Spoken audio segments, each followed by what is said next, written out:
স্বাগত জানাচ্ছি খাতুনগঞ্জ থেকে মধ্যে সাথে আছে আমি শামীম জাহেদি। দেশে বিলাসবহুল হোটেলের তারকা মান নির্ধারণে নীতিমালা অনুসরণ করা হচ্ছে না। এই সুযোগে নিজেরাই নিজেদের তারকা মান নির্ধারণ করে প্রচার করছে বেশ কিছু হোটেল, আর এতে প্রতারিত হচ্ছে পর্যটকরা। আজ আমাদের আলোচনার বিষয় বিলাসবহুল হোটেলের তারকা মান। এ নিয়ে আলোচনা করতে আমার সাথে স্টুডিওতে রয়েছেন বিয়ন্ড অ্যাডভেঞ্চার অ্যান্ড ট্যুরিজমের প্রধান নির্বাহী কর্মকর্তা সৈয়দ আখতারুজ্জামান এবং প্যান প্যাসিফিক সোনারগাঁও হোটেলের জনসংযোগ কর্মকর্তা সালমান কবির। তবে মূল আলোচনা যাবার আগে দেখে নেব একটি প্রতিবেদন। অনলাইনে বাংলাদেশের 5 তারকা হোটেল নামে সার্চ দিলে চলে আসবে একের পর এক হোটেলের নাম।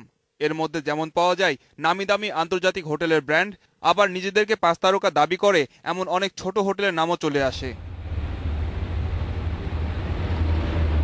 আন্তর্জাতিক মান অনুসারে 5 তারকা হোটেলে কি সুযোগ সুবিধা থাকতে হবে তা জানালেন এই কর্মকর্তা। লেজার ফ্যাসিলিটিস যেগুলো থাকে, নট অনলি হেলথ ক্লাব এবং সুইমিং পুল, এর বাইরে যদি স্পোর্টস ফ্যাসিলিটি দেওয়া যেতে পারে, যেরকম গলফ, টেনিস কোর্ট ফ্যাসিলিটি, এগুলোও থাকার দরকার গেস্টদের জন্য। রেস্টুরেন্টগুলো তো আছেই, স্পেশালি ভ্যালে পার্কিং অপশন, যেটা একটা 5 স্টারে থাকা উচিত। বাংলাদেশে আসলে কতগুলো হোটেল আছে তার সঠিক কোনো হিসেব নেই, আর কারা এই হোটেলের তারকা নির্ধারণ করেন তা নিয়েও রয়েছে রহস্য। একটা হোটেল আজকে নতুন করে শুরু করলো, করে নিজেদেরকে তারা সেলফ প্রক্লেম 5 স্টার হোটেল বলে চালিয়ে দিচ্ছে। জিজ্ঞেস করলে বলা হচ্ছে যে না, আমি তো ডিসি অফিস থেকে এটার 5 স্টারের সনদ নিয়েছি। কেউ বলছে আমি সিটি কর্পোরেশন থেকে নিয়েছি, কেউ বলছে আমি মন্ত্রণালয় থেকে নিয়েছি। মানে পর্যটকরা তো আমি বলবো যে বিভিন্ন ক্ষেত্রে প্রতারিত হচ্ছে আসলে। মানে other than the 5 star recognise chain 5 star ছাড়া অন্যান্য যেসব হোটেলগুলি, কিছু হোটেল আছে তারা নিজেদেরকে 5 স্টার দাবি করছে, সেটার কোনো গ্রেডিং, কোনো স্ট্যান্ডার্ডাইজেশন, কোনো পরীক্ষা, কোনো রেজিস্ট্রেশন অথরিটি কেউ নাই। দেশের পর্যটন খাতের বিকাশে সুনির্দিষ্ট একটি হোটেল নীতিমালা প্রণয়নের দাবি পর্যটন খাত সংশ্লিষ্টদের। Mashiur Rahman, Independent News, Dhaka. দেখলাম প্রতিবেদনটি। আপনার সৈয়দ আখতারুজ্জামান, সালমান কবির, আপনাদেরকে স্বাগত জানাচ্ছি। আপনারা কেমন আছেন? ধন্যবাদ, ভালো আছি। জনাব কবির, আপনাকে দিয়ে প্রথম শুরু করা যাক। 5 তারকা বা 7 তারকা এই হোটেলের এই যে তকমা, যে নাম দেওয়া হয়, এটা কারা দেয় বা এটার কোনো নির্দিষ্ট কোনো অথরিটি আছে কিনা কোথাও? টু বি অনেস্ট, কোনো সার্টিফাইড অর্গানাইজেশন নেই। শুধু বাংলাদেশের ক্ষেত্রেই না, ইন্টারন্যাশনালিও বলবো। যদি আপনারা রিসার্চ করে দেখেন, কোনো সার্টিফাইড অর্গানাইজেশন যারা স্ট্যান্ডার্ডাইজড বেঞ্চ মার্কিং করে স্টার রেটিং এর জন্য, এরকম নেই। ইউরোপে হাইয়েস্ট এরকম আছে যে হাইয়েস্ট রেটিং 4 স্টার পর্যন্ত। আবার যদি আপনি নর্থ আমেরিকার রিজনে যান, তখন 5 স্টার পর্যন্ত। অনেক কান্ট্রিতে আবার হোটেলের রেটিং ডায়মন্ডের রেটেও দেয়, যে 3 ডায়মন্ডস, 4 ডায়মন্ডস। সো এখন পর্যন্ত এরকম সার্টিফাইড অর্গানাইজেশন যারা যে র্যাঙ্কিং করে all around the world for the star ranking, এরকম কোনো অর্গানাইজেশন নেই। ধন্যবাদ জনাব কবির। আমি আপনার কাছে ফিরে আসবো। জনাব আখতারুজ্জামান, আপনার কি মনে হয় বাংলাদেশে যেসব আপনার পর্যটকদের সাথে ইন্টারাকশন করেন প্রায়, তারা কি বলেন যে তারা যখন আমাদের প্রতিবেদন দেখানো হলো যে অনেক সময় তারা প্রতারিত হন, তারা দেখেন হয়তো বলা হয় তাদেরকে যে 5 তারকা হোটেল, পরে দেখা যায় না। এক্ষেত্রে আপনার অভিজ্ঞতা কি? আপনি ঠিকই বলেছেন।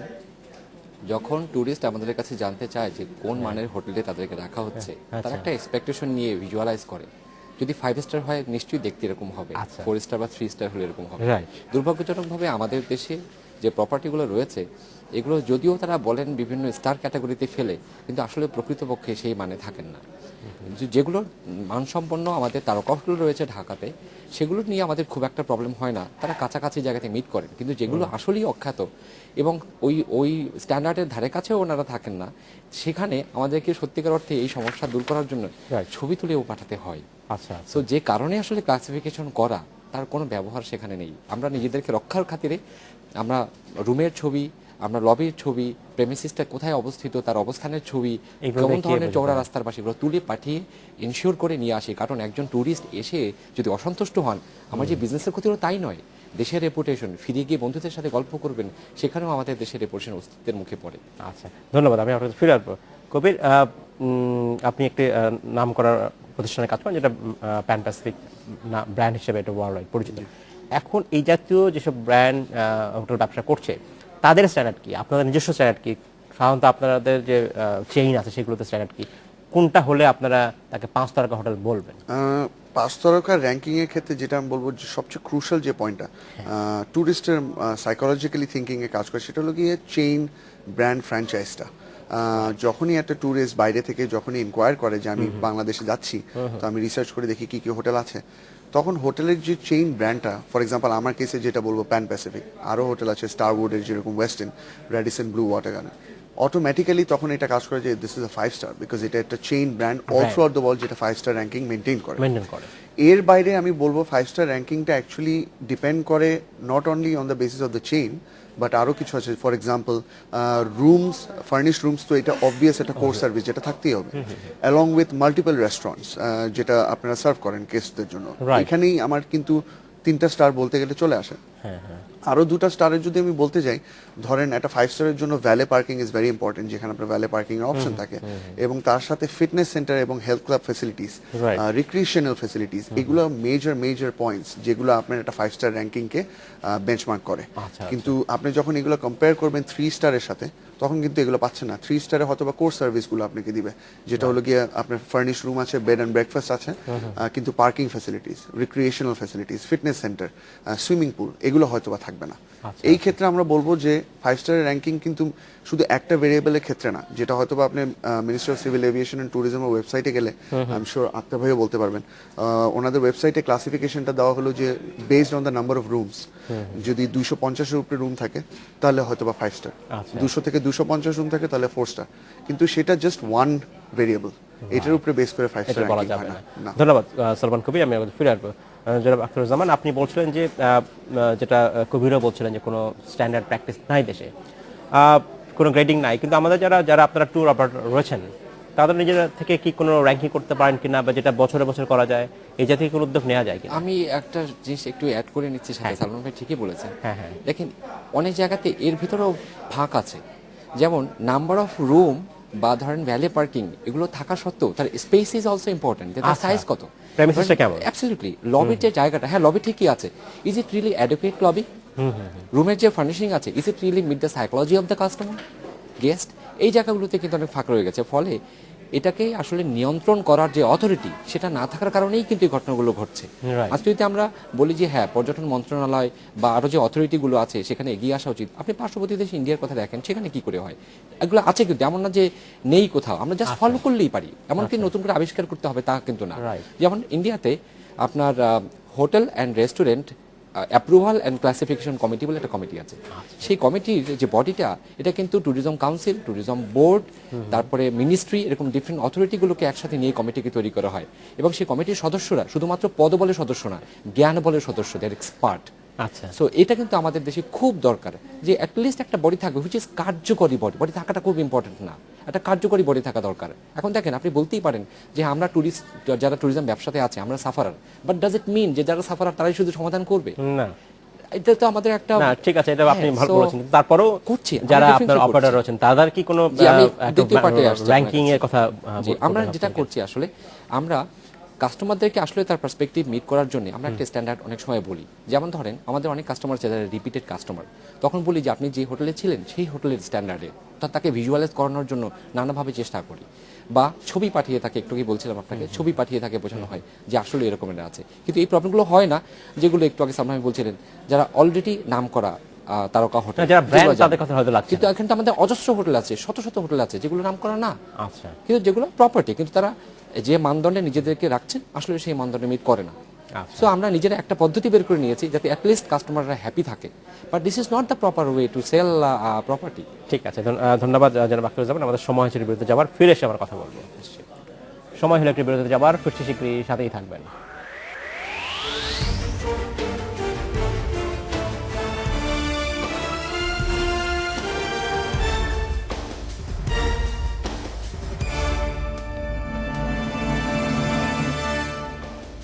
স্বাগত আরেকবার খাতুনগঞ্জ থেকে মধ্যে। আজ আমরা আলোচনা করছি বিলাসবহুল হোটেলের তারকা মান নিয়ে। এই নিয়ে আলোচনা করতে আমার সাথে স্টুডিওতে রয়েছেন বিয়ন্ড অ্যাডভেঞ্চার অ্যান্ড ট্যুরিজমের প্রধান নির্বাহী কর্মকর্তা সৈয়দ আখতারুজ্জামান এবং প্যান প্যাসিফিক সোনারগাঁয়ের জনসংযোগ কর্মকর্তা সালমান কবির এবং জনাব আখতারুজ্জামান, আপনাদেরকে স্বাগত জানাচ্ছি আরেকবার। জনাব কবির, এবার আপনার কাছে জানতে চাই, সেটা হচ্ছে যে আমরা যেটা বলছি যে অনেক হোটেলই দাবি করে তার নিজে থেকেই, যেহেতু কোনো অথরিটি নেই, কম্পিটেন্ট অথরিটি নেই দেশে, সে অনেকে দাবি করে থাকেন।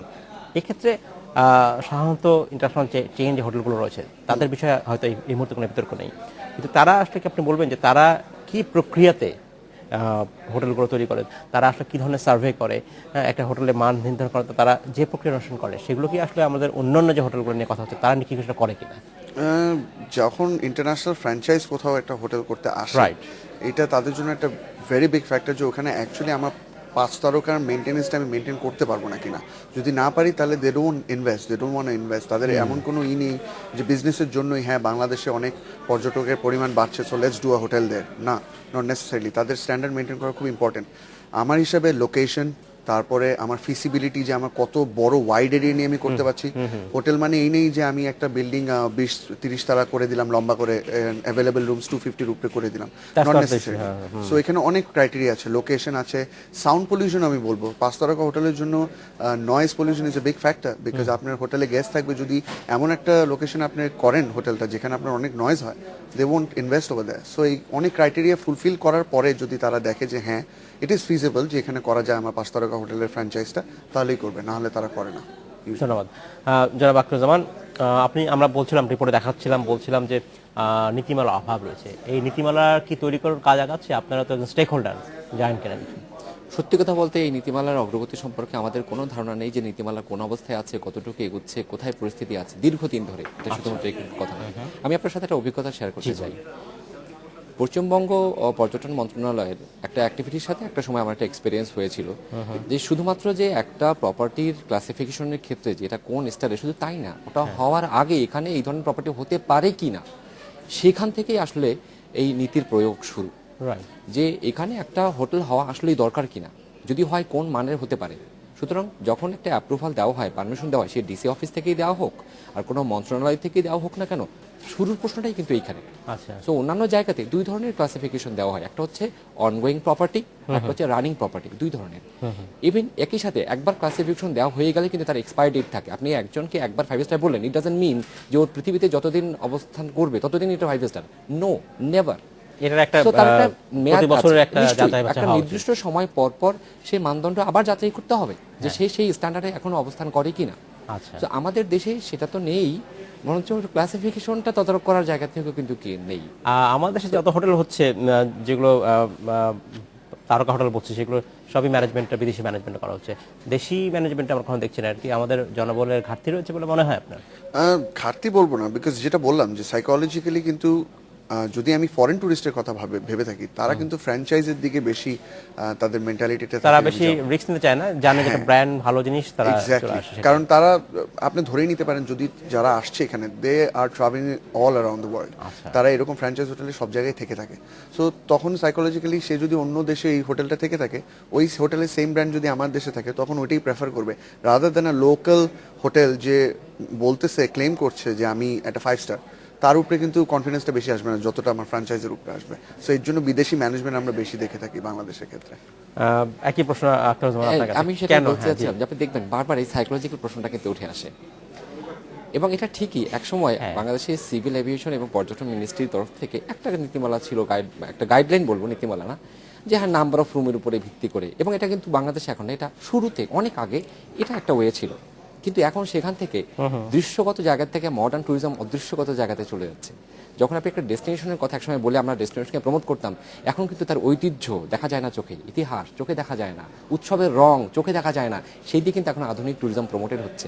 ঠিক একইভাবে প্রপার্টিও তাই, যে সেখানে আসলে পরে একজন ট্যুরিস্ট তার সাইকোলজিক্যাল পার্সপেক্টিভ থেকে কি যাচাই করবে, তার ব্রেইনে, তার পার্সপেক্টিভে এটাকে সে কি প্রপার্টি হিসেবে দাবি করবে।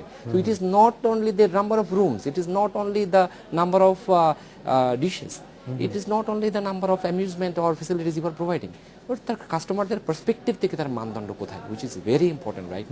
সো আমরা এখন বস্তুগত জায়গাতেই আছি, আমাদের অনেক দূর এগিয়ে গিয়ে কাস্টমারের মনোগত জায়গাতে একটা প্রপার্টির অবস্থান কোথায় হতে পারে সেটার উপরে ভিত্তি করে সমস্ত কিছু ঢেলে সাজাতে হবে, তাহলেই শুধুমাত্র সেখানে থাকা সম্ভব। আমরা রেগুলার ফেস করছি এটাকে। সলমান কবির, আপনার কি মনে হয় যে বাংলাদেশে আরো 5 তারকা হোটেল করার মতো বাজারটা রয়েছে, পটেনশিয়াল রয়েছে? অনেক রয়েছে, বাট সেম এগেন আমি বলবো যে স্পেসেরও ব্যাপার আছে, জাস্ট ইন্টেনশন। সবই কেন ঢাকায় করতে হবে, ঢাকার বাইরে কেন নয়? ঢাকার বাইরে কেন নয়, বিকজ আমি যেটা মনে করি ঢাকায় যারা আসে তারা কিন্তু not for the purpose of tourism, তারা আসছে বিজনেস ট্রাভেলার্স, তাদের বিজনেসের পারপাসে আসছে, তারা একটা হোটেলে বেড অ্যান্ড ব্রেকফাস্টের মতন থাকতে চায়। সো আমার মনে হচ্ছে ঢাকার চেয়ে ইম্পর্টেন্ট আমাদের ট্যুরিজমের যে লোকেশনগুলো আছে সেগুলোকে আরও প্রমোট করার দরকার, এবং ওগুলাকে প্রমোট করলে অটোমেটিক্যালি বাইরের হোটেল বলেন আর লোকাল ব্র্যান্ড বলেন, ওখানে ইনভেস্টমেন্ট হবে এবং 5 তারকা হোটেল হবে, এবং উই সার্টেনলি নিড ইট। যদি আপনি figures and facts and figures last research করে দেখেন, ট্যুরিস্ট কিন্তু অনেক বাড়ছে ঢাকায়। ঢাকা বলবো না, বাংলাদেশে বাড়ছে। So definitely from a hotel point of view I definitely think যে আরো হোটেল এবং ঢাকাতেও সেই বাজারটা আছে বলে আপনার মনে হয়? আছে, এখনো আছে। আচ্ছা, জনাব আখতারুজ্জামান, আপনার কি মনে হয় যে আপনি যেহেতু আমার এই মনে কাজ হয় করছেন, নতুন হোটেল করার চেয়ে যে হোটেলগুলো আছে সেই হোটেলিয়ারদের সাথে বসে যদি তাদের মান ডেভেলপ করা যায়, তাহলে কিন্তু দেশীয় সম্পদ অলরেডি যা আছে তার কিছুটা মান উন্নয়ন করলেই কিন্তু আমরা একটা স্ট্যান্ডার্ড জায়গাতে পৌঁছতে পারি। দ্বিতীয় কথা হচ্ছে, যারা হোটেল ইন্ডাস্ট্রির সাথে জড়িত আছে, আমি মনে করি তাদের যথেষ্ট প্রশিক্ষণের প্রয়োজন আছে, স্পেশালি ইন কাস্টমার সার্ভিস। যেমন ধরেন, একটা প্রপার্টি এখনকার সময় এগেইন সাইকোলজিক্যাল পার্ট, আমি তাকে সেবা দিয়ে, সার্ভিস দিয়ে তাকে অনেক সন্তুষ্ট করতে পারি। ইট ডাজন্ট মিন যে আপনাকে আর বামিয়াতে টাইলস লাগিয়ে হোটেলের প্রপার্টিকে আরও অনেক ডেভেলপ করতে হবে। অনেক বুটিক হোটেল আছে, সার্ভিস এত ডিফারেন্ট এবং ভালো হতে পারে, সেখানে কাস্টমার বারবার আসবে। তো আমাদের প্রশিক্ষণের জায়গাটাও যদি আমরা একটু দেখি, বিদেশি ট্যুরিস্টদেরকে কিন্তু আমরা যা আছে এটাকে আরেকটু ডেভেলপ করলে, একটু খোসামাজে ঠিক করে নিলে কিন্তু আমরা অনেক এগোতে পারি। নতুন আর অনেক দরকার বলে এই মুহূর্তে আপনি মনে করছেন না? ধন্যবাদ জনাব আখতারুজ্জামান, ধন্যবাদ সালমান কবির। সময় স্বল্পের জন্য আজকে আমাদেরকে এখানে শেষ করতে হচ্ছে। নিশ্চয়ই আপনার সাথে আমাদের আবারও কথা হবে। অনেক ধন্যবাদ, অনেক ধন্যবাদ। এই ছিল আজকের মতো খাতুনগঞ্জ থেকে মতো ছিল। আমাদের সাথেই থাকবেন, দেখা হবে আবার।